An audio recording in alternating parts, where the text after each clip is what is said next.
Prologue. Emma. Je jette un coup d'œil à ma montre et à mon portable lancé comme GPS. J'ai rendez-vous et je dois me presser pour ne pas arriver en retard et griller mes chances.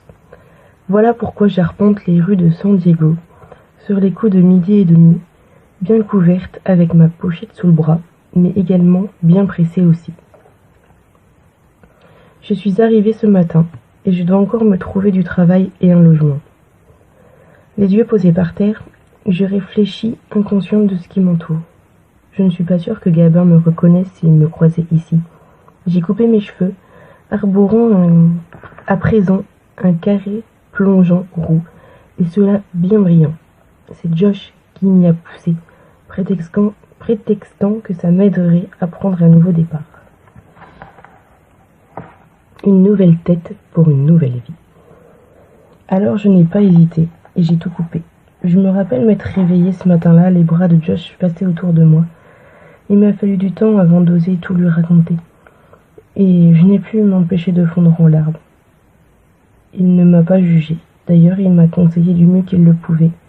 J'ai mis du temps à régler mes affaires. Beaucoup trop, puisque cela m'a pris environ 2 mois. J'en ai longuement parlé avec mon cousin, que je n'avais pas vu depuis des années. J'ai été triste d'apprendre qu'il n'avait personne dans sa vie. Sa copine l'ayant quitté lorsqu'il avait été envoyé pour son travail dans un autre pays.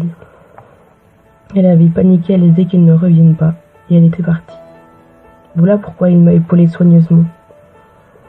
On en a parlé pendant des jours, même si je me suis permise de rentrer dans certains détails, ayant un minimum de réserve.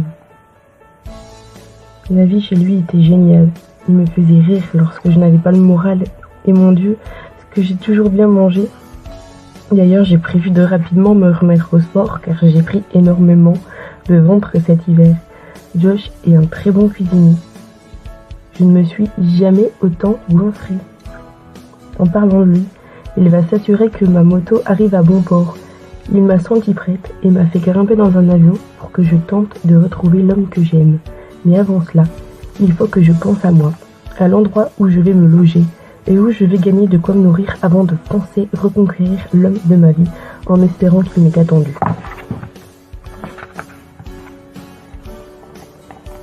C'était mon premier jour et je me suis débrouillée comme une chef. Dans la matinée, j'avais trouvé où dormir. L'appartement ne payait pas de mine, il possédait une cuisine ouverte sur un petit salon et une chambre. Il n'y a que la salle de bain à part, mais pour le prix, je ne veux pas faire la difficile. Surtout qu'il est meublé, alors je peux bien tendre des rideaux pour avoir un minimum d'intimité. Quant au travail, j'avais 2 entretiens le matin même. Le salon était assez grand et moderne. Le propriétaire m'avait reçu avant son heure d'ouverture. H, de son prénom, espérait trouver une remplaçante à sa collègue. Elle s'est cassé un poignet, il m'a dit, même si ça ne me regarde pas, que la raison officieuse est qu'elle est tombée dans les escaliers de son immeuble. Mais ce dernier pense, encore une fois, que son mec était bourré. Lui, il était sans doute gay, à voir cette mimique, mais ça, on s'en fiche. Il me proposa donc un poste, après 5 minutes d'entretien. Il me demanda si j'acceptais d'être mise à l'épreuve, et lorsque le salon ouvrait, les clientes défilaient. Je pris place avec mon matériel que je gardais toujours dans mon sac à main. Je réalisais le souhait de ces dames, et H passait pour contrôler le travail.